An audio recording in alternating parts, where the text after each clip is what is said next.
नमस्कार, मैं जितेंद्र चतुर्वेदी। जिस यूजीसी गाइडलाइन को नरेंद्र मोदी की सरकार और उनकी पार्टी बीजेपी अपना सबसे बड़ा मास्टर स्ट्रोक मानती थी, वही यूजीसी अब इनके गले की फांस बन गया है। और जिस सामान्य वर्ग को ये मानकर चल रहे थे कि हम कुछ भी करें, ये तो हमारे साथ ही खड़ा रहेगा, भले ही यूजीसी गाइडलाइन लाकर और इनको एक तरीके से मान लिया जाए कि गड़बड़ी तुम ही करते हो, इतना सब होने के बाद भी ये सामान्य वर्ग जाएगा कहाँ? ये तो हमारे पीछे ही लगा रहेगा। और इसमें सबसे बड़ी मूर्खता जो है वो सामान्य वर्ग की भी है कि तमाम चीजों के बाद भी वो लगा रहा इस बात पर कि साहब बीजेपी है, मोदी जी हैं, और देखिए इन्होंने जो है राम का काम किया, हिंदुत्व का एक तरह से कहा जाए कि झंडा दुनिया में लहराया, देश में फहराया। लेकिन प्रश्न यह है कि उस झंडे की आड़ में चल क्या रहा था। यह प्रश्न इसलिए बड़ा हो जा रहा है क्योंकि मामला ये नहीं है कि आप लेकर चले आए यूजीसी गाइडलाइन और उसको लेकर सामान्य वर्ग नाराज है। दरअसल ये नाराजगी सिर्फ उस गाइडलाइन को लेकर नहीं है, ये नाराजगी पिछले 10 साल से चल रहे तमाम उन चीजों की है जो सामान्य वर्ग को खटक रहा है और जिसमें सामान्य वर्ग को लग रहा है कि साहब उसके साथ जो है कम से कम न्याय नहीं हो रहा है। ये सरकार भले ही ये कह रही है कि नहीं साहब हम तो आप ही के एजेंडे पर चल रहे हैं, लेकिन क्या वाकई में एजेंडा वही है जो सामान्य वर्ग चाहता है? यह बड़ा प्रश्न है। ये जो यूजीसी पर उबाल उठा है, या ऐसा नहीं है कि कोई अचानक उन्होंने यूजीसी देखा और नाराज हो गए ना। ये दरअसल पिछले 10 सालों में जो आपने किया, जैसे SC ST वाले मामले में जो आप लोगों ने किया, उसके बाद के दिनों में तमाम सारी ऐसी चीजें हुई, संतुष्टिकरण के नाम पर जो तुष्टीकरण हुआ, ये लोग देख रहे हैं और ये उनके जहन में परत दर परत बैठ रहा था। यूजीसी ने आप एक तरह से कहा जाए कि उसको हवा दे दी कि साहब अब अगर अभी नहीं बोलोगे तो फिर मामला ठीक नहीं है, इसलिए ये नाराजगी हुई है। तो ये मान रहे थे कि साहब हम तो यूजीसी ले आएंगे और जो अपना सामान्य वर्ग है वो थक हार कर वोट हम ही को करेगा। देखिए यह बात सही है कि वो इधर उधर नहीं जाएगा, लेकिन फिर वो भाजपा के पास भी नहीं जाएगा, वो बैठ जाएगा घर में। पटना विश्वविद्यालय का जो नतीजा है वो नतीजा इस बात की गवाही दे रहा है कि 40-45 साल बाद वहां के अध्यक्ष की कुर्सी पर NSUI का उम्मीदवार बैठा या NSUI बैठी, और परिषद जिसका वहां बोलबाला है वो तीसरे पायदान पर चली गई। क्यों चली गई? 7-7.5% वोट कम पड़ गया।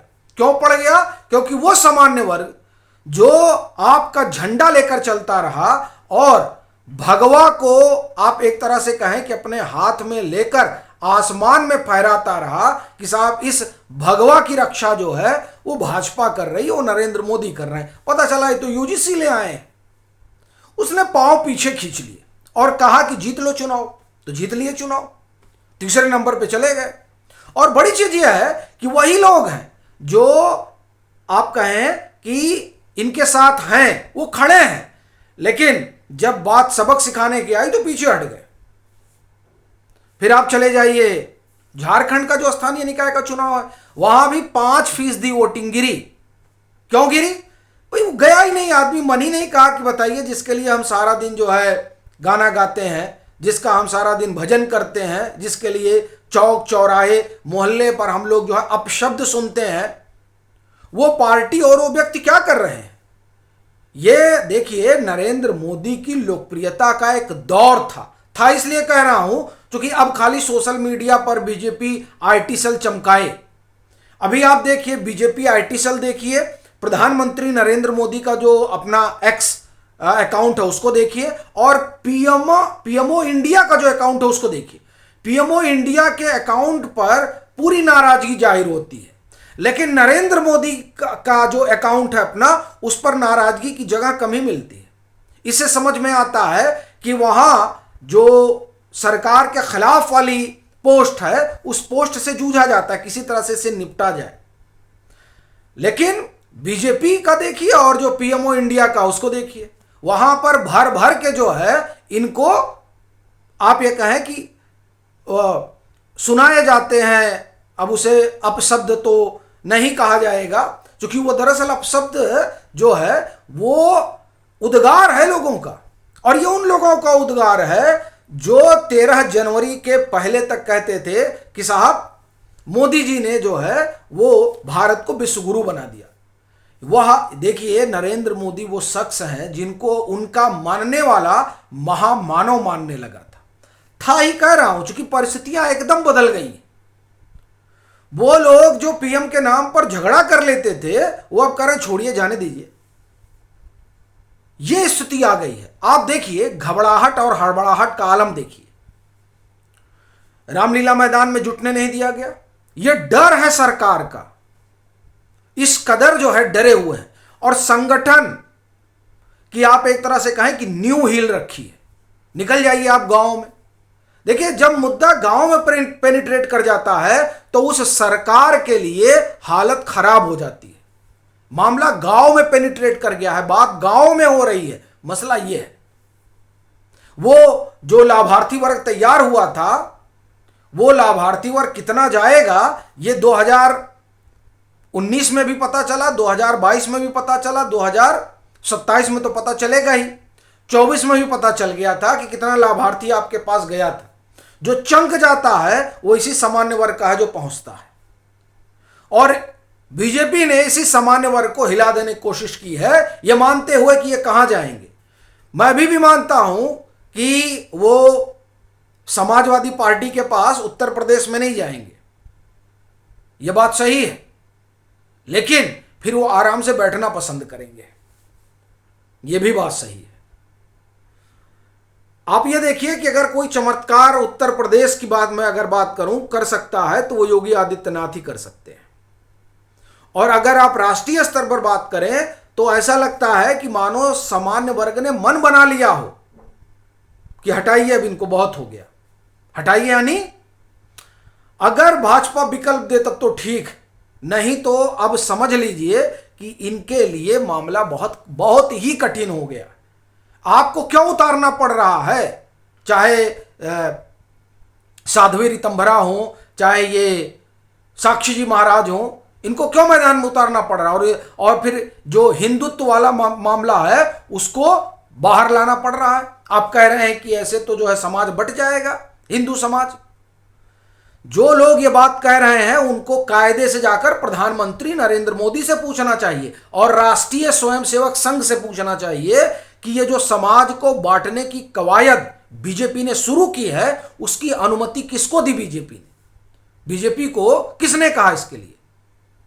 और दूसरी चीज, हिंदू और हिंदुत्व की ठेकेदारी बीजेपी के पास नहीं है, और यह इसलिए अब कहा जा रहा है क्योंकि अगर ऐसा होता, आप वाकई में हिंदुत्व और हिंदू के पैरोकार होते तो कम से कम इस तरह का नियम लेकर नहीं आते।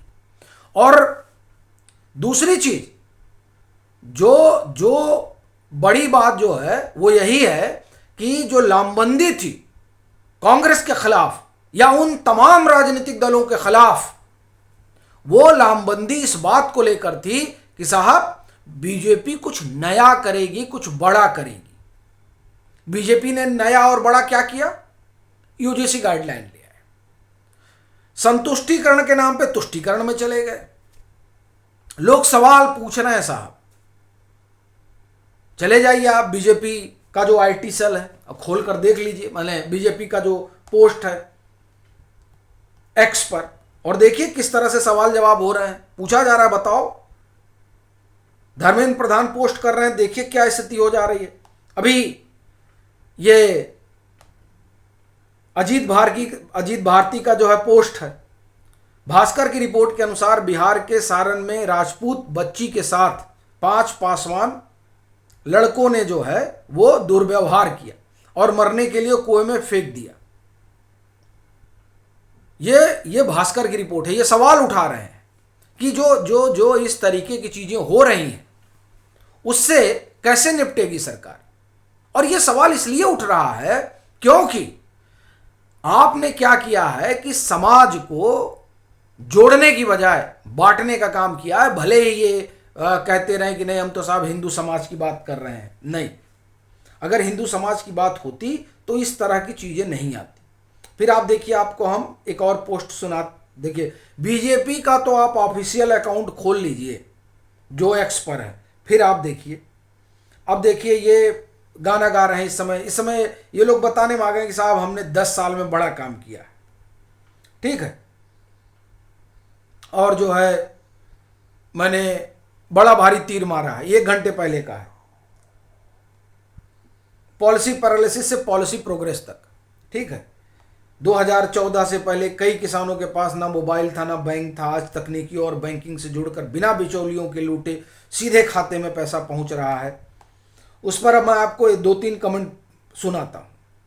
मैं बीजेपी का समर्थक ही हूं, यह बात सच है कि बहुत कुछ बदला है, लेकिन यह अधूरा सच है। भ्रष्टाचार खत्म हो गया है ऐसा कहना बिल्कुल असत्य है।